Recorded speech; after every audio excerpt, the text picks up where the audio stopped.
Hello and welcome to Zero English Mentoring Help. My name is Lacey Monahan and I am the English Mentoring Coordinator for Refuge International. And I am just putting together a couple of videos to help those of you who are working with zero level English language learners.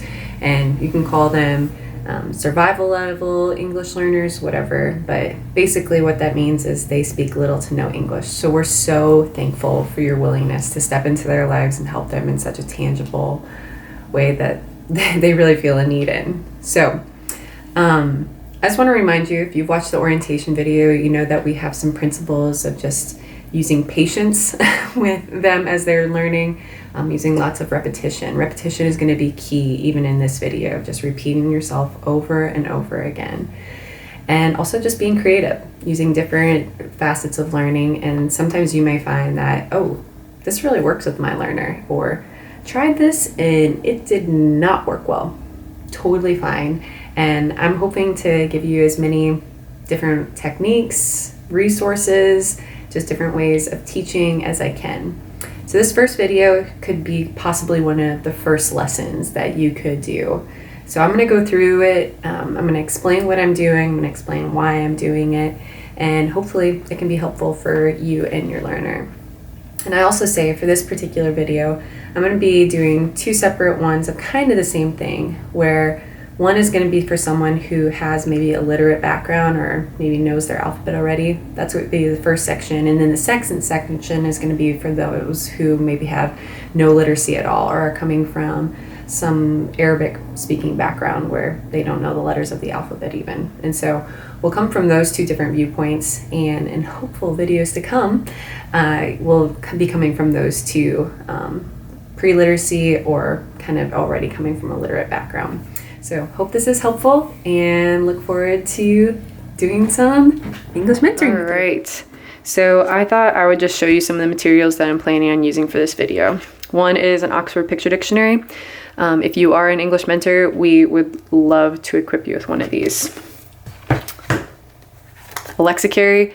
This is just something personally that I like to use, but honestly, you can use just Google images as well. So I printed out some Google images. You can even keep them on your phone if you want to, with some labeling here of A and B. I also have some lovely homemade flashcards. You can, again, there's some on the English mentoring doc that you can use and print off, but I just decided to make my own just to show you that it is possible and they don't have to be beautiful. This is a Cvc word list that we'll be using for the warm-up. I also printed off some really small flashcards. You can make them bigger than this. I just decided for the sake of the video I'd use them small. And a whiteboard. So a whiteboard is a great tool to have for a variety of reasons. So I just thought I'd show you what I'm going to be using in this video before we start. All right, so we are going to start out with a warm-up. And I'm going to be starting out on the trajectory of those who already have some literacy. And then at the end of this video, I'll go over some of these similar things for those with zero literacy. And so if someone is familiar with the English alphabet, the alphabet's a great place to start in with warm-ups. And the first thing I would say, if you're unsure what level they're at, start with just naming the letters of the alphabet. If they're having a hard time, start at the very beginning, A, B, C, D, E, so on and so forth. But if they're nailing that, they know the letters, take them up at random, point at them or pick them up and have them look at it and then say the name of that letter. If they're doing great with that, move on to sounds. So again, maybe start with A, B, C, D. And if you're using the vowels with A, E, I, O, and U, use the short sound. So A, I, That'll create less confusion if you're trying to make all the sounds that are possible with all the rules in English. But for right now, for the sake of practicing, focus on that short letter sound. If they're doing great with that, again, start picking things up at random, And I would even say, make that sound a couple times. So, or j, j, j. And again, if they're doing great with that, you can even challenge them by making some really simple Cvc words with just consonant, vowel, consonant. So let's say you want to make the word cat. So you can pick up this. A great tool that I learned from someone is just to use your fingertips. So you can make k, at, k, at, k, at, k, at, cat, cat. And you can help them make some, short letter, short vowel sound words. And this is just an easy tool. It's pretty easy to find flashcards. There's several sets of flashcards that you can print off on the English mentoring doc. And it's something that I like to use for survival level English, they may fall on a whole gamut of barely knowing the names of the letters to knowing sounds and just even how to put those sounds together. So since we were just talking about putting sounds together to make short CVC words, and CVC words are again consonant, vowel, consonant words, there's lots of lists of CVC words online, and this particular list is even on your English mentoring guide. I like this one because it's just kind of clean and concise. Some of the lists can get really long, so I kind of like this one. And CVC lists are just a great way to practice putting those sounds together. And I would suggest just focusing on one column at a time. So for instance, we just use the at sound and cat. So you can practice other sounds and still using that same at sound with bat, cat, fat, hat, mat, pat, rat, and so on and so forth. It's a great way to get them pronouncing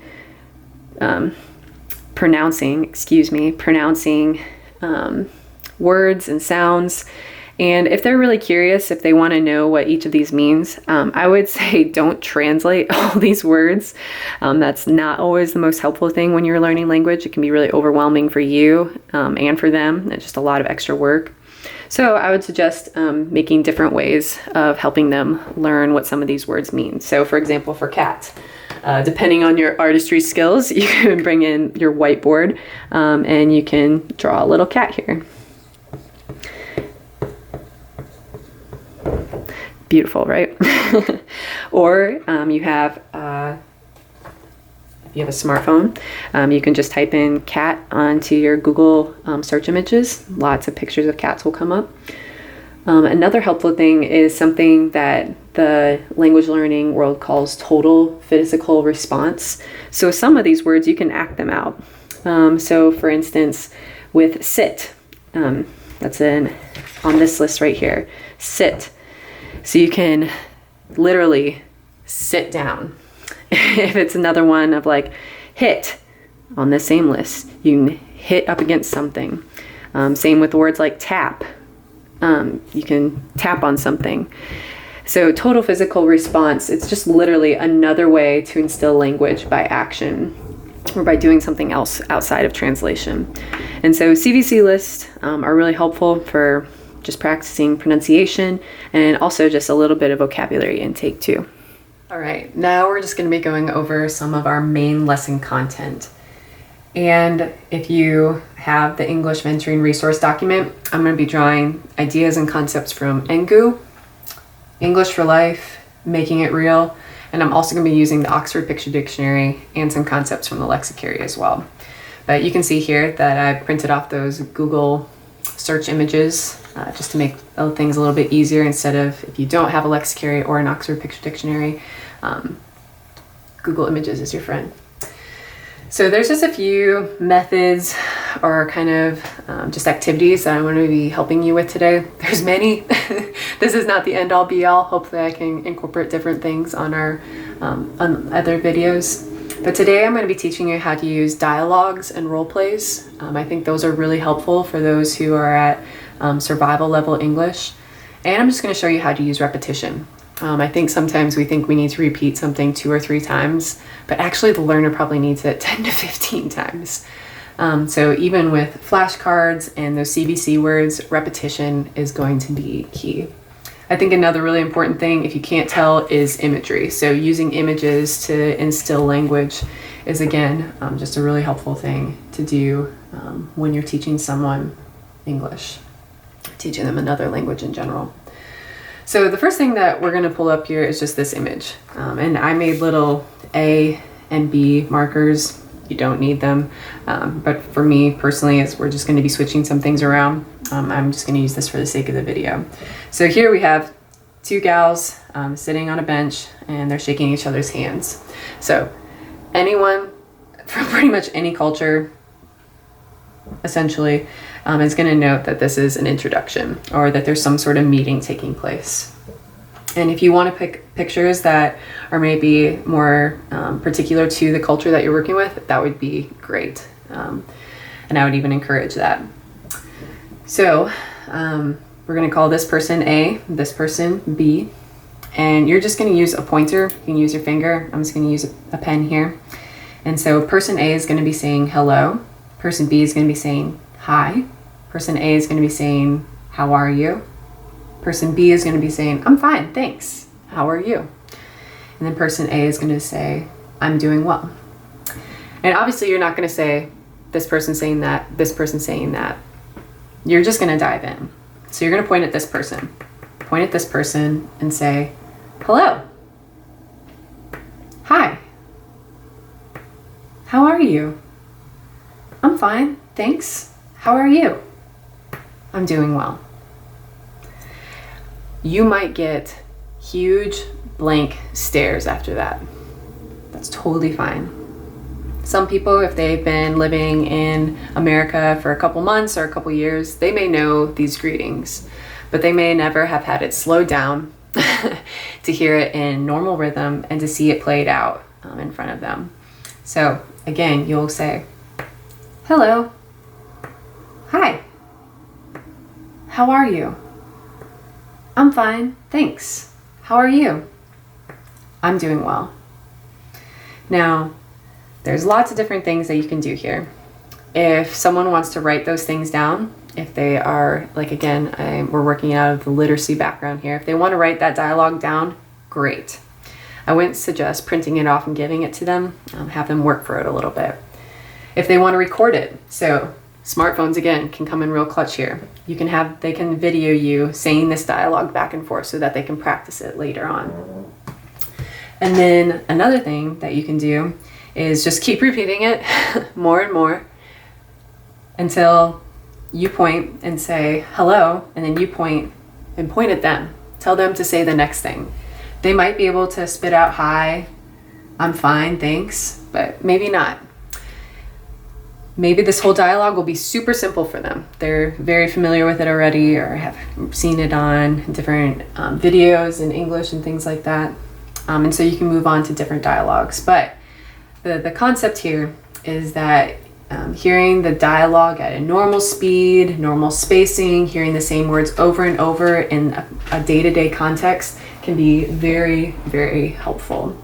So I would suggest repeating this several times and then try to take turns being A and B, or video it, or have them write it down verbatim so that they can start to ingrain these words and these things into their mind. All right, so we just talked about how using dialogue can be helpful for acquiring vocabulary and even just sentence structure in language learning. And so we use this photo to do kind of a normal greeting, but maybe you'll just have to kind of gauge where your learner's at. Maybe this is just too complex.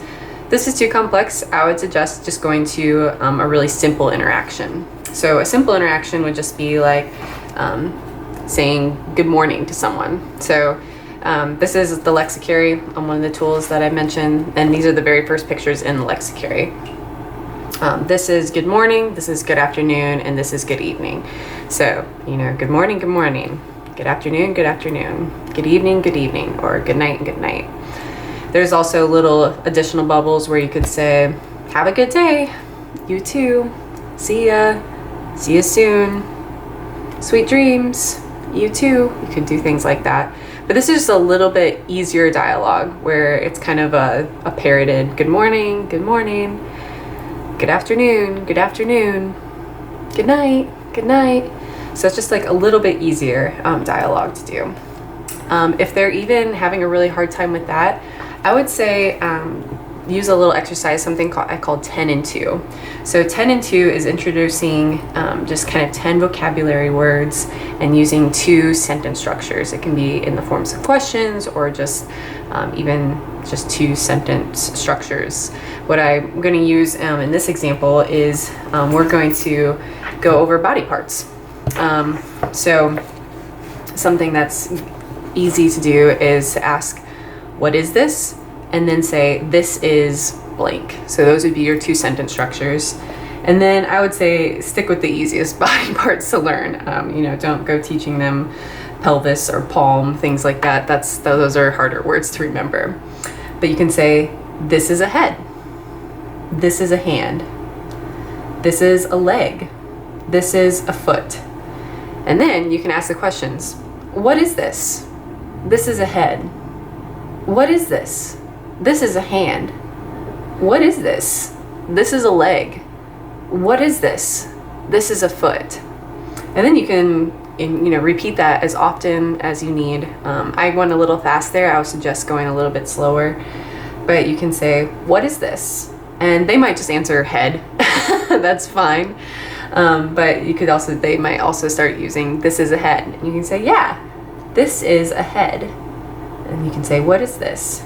They might say hand. You can say, yeah, this is a hand. So just utilizing those sentence structures over and over and over, while at the same time also picking up vocabulary is another way that you can kind of utilize.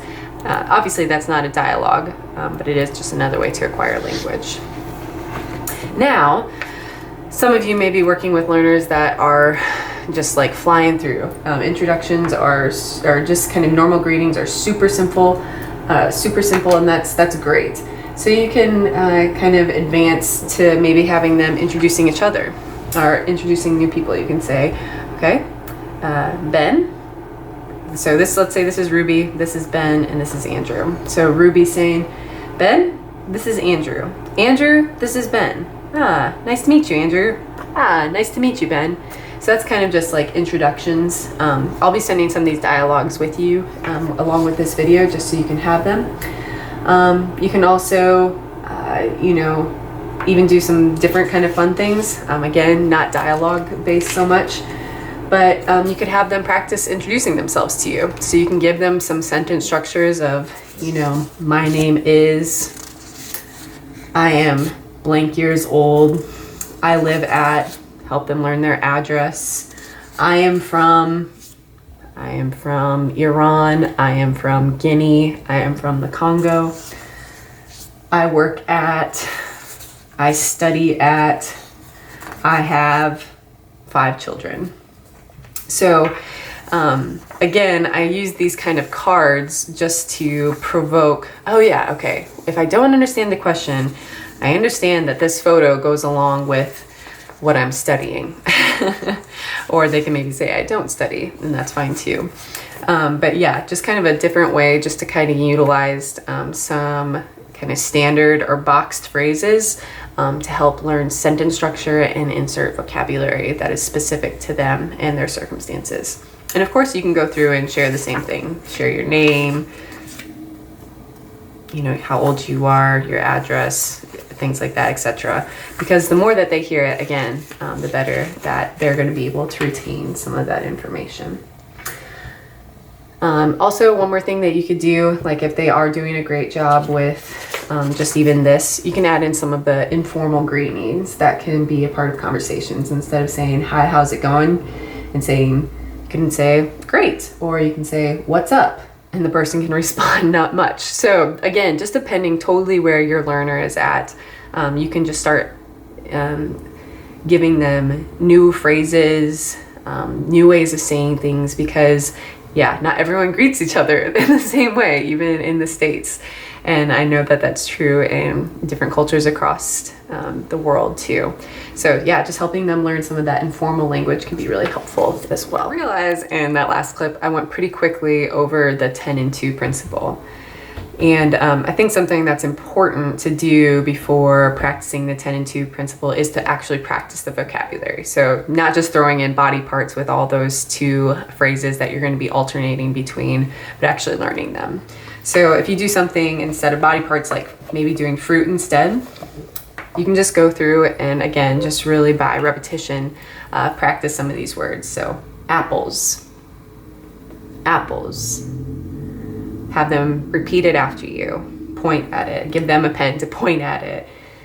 Bananas, bananas. Grapes, grapes. Because honestly, you know, these are really familiar items to us, but if I said them in a different language right now, you would probably want me to repeat them anywhere from 5 to 10 times. And so, yeah, just go through maybe just 10. I always say 10 because once you get beyond 10, you just kind of start to lose. Okay, what is this? Oh yeah, that looks a lot like this. This looks a lot like that. And so just kind of stick to 10. You don't have to go in order, but just maybe pick things that, you know, they're maybe familiar with. And pick those 10 vocabulary words and then say, these are apples. These are bananas. These are grapes. These are pears. These are grapefruits. And you can just use that same phrase, these are, or this is. I know that that's confusing. So maybe just point at one if you're going to use this is an apple. This is a banana. But then you're going to probably have to say these are grapes. But thankfully, they're not too far off. And they'll understand what you're trying to say with the more and more repetition. But then make sure when you're asking questions that you use that intonation in your voice. That's really, really helpful with questions. So kind of even shrug your shoulders a little bit and be like, hey, what are these? What are these? These are apples. What are these? These are grapes. What are these? These are oranges. So make sure you have that inflection or that change of voice so that they know that you're asking a question and they'll know that you're asking, okay, yeah, I need to respond. What is this? And don't get so much caught up if they don't answer in complete sentences. If they can just repeat the vocabulary and, you know, even understand what you're saying, that's a win. So using those repetitive kind of key phrases when you're teaching something can be really helpful for them acquiring, again, sentence structure, understanding, vocabulary, and even just pronunciation. All right, so I told you that I would come back at the end of this video and help those of you who are working with those who have no literacy as well as no English. So of course you're going to want to start with your building blocks, the letters of the alphabet. And for some of you, you know, I kind of have these chunked out here in 5 different sections. You could even make it smaller, like 3 or 4 letters. But, you know, if you're working with someone who's older and maybe has never had an opportunity to go to school, going through the alphabet might be really tough. Memorizing the names of the letters could just take a long time. And just be patient with that and just trust that the Lord's even using that process to help them build bridges into the English language. And for some of you, you may be working with people who maybe took English when they were younger, and you'll see that, oh, these letters start coming up out of the iceberg eventually. And so they might just kind of zoom through this.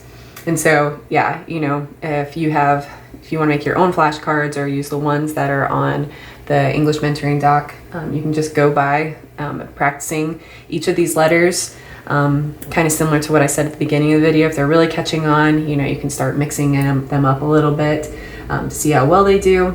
But yeah, you are going for a little bit of rote memorization when you're working with the alphabet. But if they do start to pick up on this, you can start by spelling out, you know, your own name, or even helping them spell their name. And so if you're working with someone who has a strange name like Khadijah too, you may want them to pick up their document and help you know how to spell it before you take a stab at guessing. Another helpful tool will just be, you know, what I said is you can either just have a piece of pen and paper, kind of a whiteboard. Whiteboard's kind of nice because if you want them to practice, you know, writing certain things, like if you want them to practice their name. So maybe your person's name is Fatima. You can write it and have them write it below. But having a whiteboard is sometimes just another one of those tactile learning things that can be really helpful. So yeah, just giving even just the empowerment to write their name can sometimes just be a really good thing as well. Yeah, you could maybe, if they are just really doing a great job with the letters, you can start teaching them sounds. That's always a little bit tricky, but I would encourage, just press them as much as they're able. You may be working with someone who's just gone through a ton of trauma, so even their capacity might just be really low at the beginning. So, if it is, just seems like you're just making little tiny steps, praise God for that. So just again, practice patience, have a lot of repetition, and, be creative using a whiteboard, using these flashcards, using pictures. If you feel like, letters are just really tough, you can kind of move into maybe giving them more. So using the pictures and introductions, you can use that 10 and 2 exercise. Vocabulary is, when you're at a 0 level, any vocabulary feels like a win. So if you feel like the alphabet is just really, really tough for your pre-literate, keep coming back to it, keep it a part of your lesson all the time. Keep pressing into sounds and teaching them to spell their name or their last name or their kids' names. But also, give them things that, I'm making progress. So, teaching them vocabulary with your Oxford Picture Dictionary or, your awesome Google Images on your phone. So yeah, you just want to keep pressing in, keep trying to help them, but especially with the literacy aspect, so much of their life here in the States is going to revolve around English. So even just getting a note from their child's teacher or, getting a doctor's prescription or, just reading prices at the grocery store with, the labels, it's just going to come, it's going to be so needed. And so just pressing into this, even if it does feel slow, or maybe they just pick up on it and go like wildfire, like praise God for that. But yeah, just keep pressing in, keep returning to the alphabet, and especially for those with no literacy, just, it may feel kind of like pulling teeth, but it is something that is really worthwhile. Hopefully in videos to come, I can come and with some different methods to help your learner, just learn how to put sounds and words and sentences together.